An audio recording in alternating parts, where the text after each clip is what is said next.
Hey guys, it's Ryan here with HobbiesofaMan once again, and today we'll be talking about One Piece live action arc 2, which is episodes 3 and 4. And I do want to say that these two episodes are a little bit weaker than the first two in my opinion, and I think that's because Usopp's story was lengthened, or at least treated like a bigger thing than it was, and that makes it a little bit more difficult to enjoy myself, because Usopp's story is probably the most boring one out of the early Straw Hats, right? And however, I do find that a lot of the things they did here worked pretty well, because they used a lot of this time to talk about Kobe's plotline, but at the same time, they minimized Usopp's storytelling, or Usopp's part of the story, and so Usopp does end up being the weakest character so far, and I think that that's kind of not the best, since Usopp is the one that needs the most help, since he's the only normal character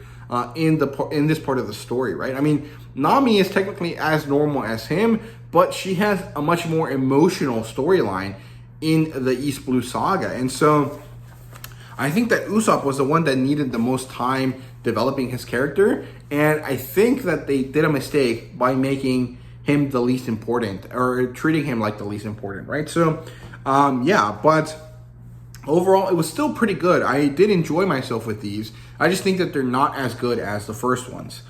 So it opens with Usopp's flashback to set up the fact that he is a boy who cried wolf type of character. And I like that. I think it works. They did a really great job at kind of just like slowly aging up the kid until he turns into Jacob, I think is the actor's name. And I like that a lot.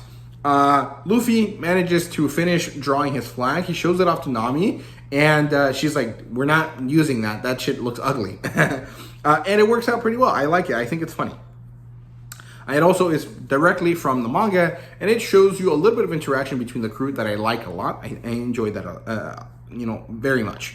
Then Garp is with the boys, with Helmeppo and Kobe, and he ends up liking Kobe better than Helmeppo because Kobe is more honest, but also is actually doing his job properly, where Helmeppo is not, and he's kind of just riding the fact that he is the senior cadet thanks to his dad's reputation, right? His dad basically made him the senior cadet, and then, they had to respect that choice, but Garp easily takes a liking to Kobe and doesn't really care too much about Helmeppo.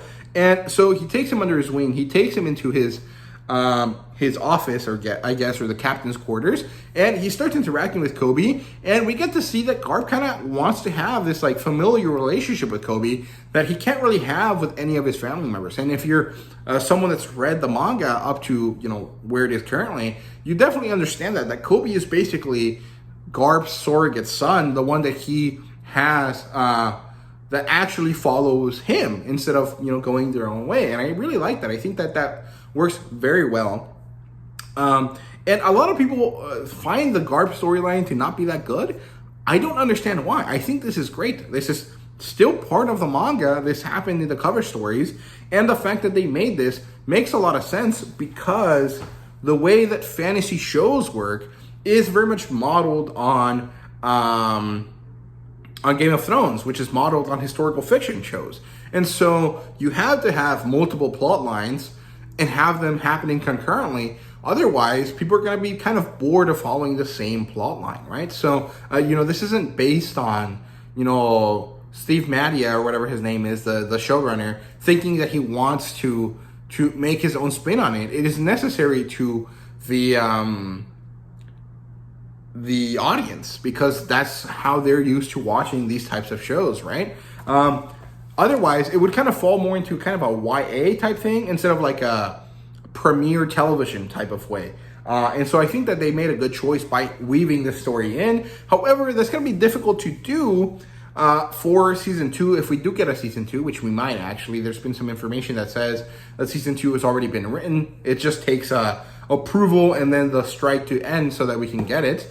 But the One Piece is a lot more straight and narrow in the way that it tells its story, and so I'm not sure how they're going to be able to make these concurring plot lines happen unless they make Smoker and Tashigi a bit more important and have them dealing with the leftovers of Baroque works chasing Luffy and the crew, right? But it's not that important to this review, so I'm going to stop talking about it, right? But yeah. Then we get to see a scene where Buggy is approached by Arlong pirates. I think it's Kurobi that goes to talk to him. And Buggy is basically like threatened, and he decides to offer his services to Kurobi and Arlong. And so that's kind of all we see about him here, but it's nice to see him again, because again, we do need these second and tertiary plot lines if we want to have this premiere television type feeling. So I like that. I think it works well. Then we get to see Luffy and the crew finally arrive at Syrup Village, finally find the Mary, finally find Usopp, and then they go talk to Kaya after they have a bit of a misunderstanding with Usopp, and Kaya invites them to dinner. And so we have this scene where the crew's interacting, where they're wearing clothing, where they're putting on new clothes in order to decide what they're going to wear for their dinner. And I really find these to be really, really enjoyable moments because, again, it shows the crew, it shows you, you know, the type of person Luffy is. He doesn't care. As long as you look like the person that you are, as long as you're happy, he's happy. Zoro has a little bit more of a normal person vibe to him than Luffy does, but he still doesn't care enough compared to Nami. And Nami is definitely the most normal person out of the three of them. And I really enjoy these moments that they use to highlight that. So, yeah, then they go to dinner, and there's some tension here with the way that Kuro treats Kaya, and the fact that Nami, tells her, hey, he doesn't speak for you. Like, don't let him do that. And then the fact that Luffy tells him, hey, I'm a pirate. I'm looking for adventure. I want to do these things, and I need a ship, and you have one. Can we make a deal? And I like that. I think that's good. And then the dinner ends, and Nami and Kaya have a chat. And I actually really enjoy this chat in the sense that, like, it humanizes Nami, and it makes you care about Kaya, so that next episode, when she's attacked, you don't really, you find her important, right?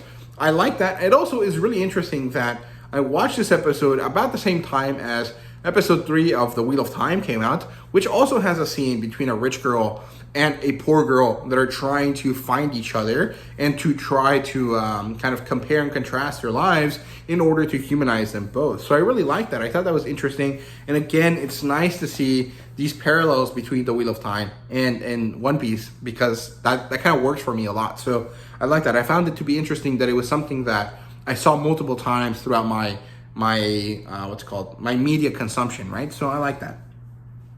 Then we get to see that Zoro is thrown in a well. And this actually directly compares to something that happens in the next episode, but also is an easy way to remove Zoro from the equation for a bit so that things can be kind of difficult for the people that are still in the mansion.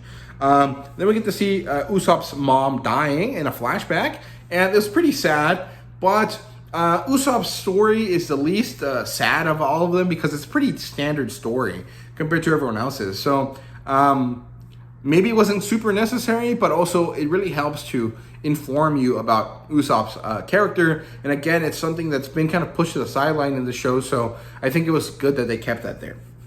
Then in the next episode, we get to see that the Marines, Kobe and Helmeppo, meet Usopp. He tries to take them back to Kaya's so that they can get rid of Kuro, but it doesn't work out. And so Kuro actually gives them Luffy, who has been kind of in a food coma situation, and they take him away. They realize that Kuro is still creepy and there's something wrong, but they continue to leave. Eventually, Luffy wakes up, and Zoro steps in. He finally comes out of the well, and before he actually comes out of the well, we spend most of the time that Zoro spends trying to climb out, using it to develop Zoro's storyline. Now, sadly, they had to use this time in this episode to do that because it doesn't fit in the earlier parts if we have so much focus on Luffy's story, right? So I think they did a really good job with what they were doing, but it feels like Usopp's story, Usopp's arc, was given to Zoro instead. And actually, Zoro's storyline is a little bit more interesting than Usopp's. And so I feel like, again, Usopp got the short end of the stick here. But it works out. I like the story. I don't think they ever tell you how Kuina died. And I think that's good. because I was telling my roommates about it, who I'm watching the show with, who are not really caught up to One Piece. They're not really, one of them has never interacted with One Piece, and the other one read the East Blue Saga many, many years ago as a child, and so they're not really versed in the story. They know some things, right? Because if you're a weeb, you know things about One Piece, regardless of whether you read it or not, right? And I was telling them, this character actually dies by falling down the stairs. They thought it was kind of funny, and also we talked about the fact that it's kind of ridiculous that would happen to a sword fighter. It is entirely possible that it would happen, but in these kind of in the fact that it's a show and these characters are not actually real, they would be better than your average person. And so having a swordsman, someone that has to bother a lot with footwork, falling and tripping and then dying because of tripping down the stairs, is a little bit ridiculous, right? And so they found it to be good that it wasn't mentioned in the story. So I like that. I think that was a good choice there. It's much better to feel like it's a tragic incident instead of just like, oh, she tripped and she fell, right? Which I guess is still tragic, but it's tragic because it was kind of ridiculous, right? But he gets out of the well. He finds Luffy by accident because he's bad at directions, and he helps him shake off the Marines. And so they run back to the mansion that is on lockdown currently. They manage to sneak their way in, and then they had to fight Sham and Bucci, I guess. And now we have the situation where Kuro is a serial killer stalking Nami, Kaya, and Usopp across the mansion, while at the same time Zoro and Luffy are having to deal with these other characters. I think actually Zoro deals with them separately, and Luffy goes to try to find Kuro. Eventually he does, after Kuro has a little bit of a serial killer moment with Usopp and Kaya, and he manages to scare them enough that they're kind of not fighting him.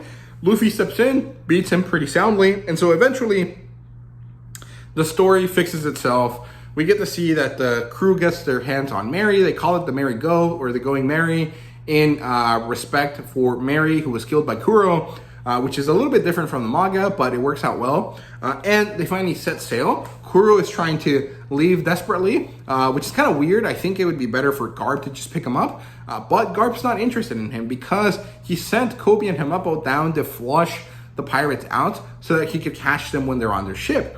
And so now he sees them. He shows up. I think he tries to attack them. Nami notices. Luffy looks to see who it is. And we finally get the reveal that it's his grandpa. And I found this to be pretty good because my roommates were very excited about this. However, I do think that the scene was a little bit too quick. Like, it blew its load a little bit too quickly. However, at the same time, it does make sense because otherwise, most of the time you would be spent thinking, why is this guy, this vice admiral, so obsessed with this newbie pirate instead of the other ones that are in this world, in this part of the story, right? So I think it was good for them to show you, hey, Garp is Luffy's grandpa. But I do feel it was a little bit too early. So those are my thoughts there. But at the same time, I've also heard people talk about the fact that, this spoils One Piece for a lot of people because it tells you that Garp is Luffy's grandpa way earlier in the story than necessary. However, I don't find myself agreeing with this because Garp being Luffy's grandpa isn't really important until Marineford. And so it makes no difference where you learn that it's his grandpa because it's not a relevant plot point until much later. The reveal happens when it happens in the manga so that when it's important, in the next arc, that information. But it makes no difference if you learn it at the end of East Blue or if you learn it, at the end of Alabasta or at any point before Marineford. And so I think it's fine to add it. It does kind of, ruin the experience because by the time that it's revealed, you don't get that, cool feeling of the reveal in the manga. But at the same time, again, it doesn't make too much of a difference. So I don't find it to be a spoiler in that sense, right?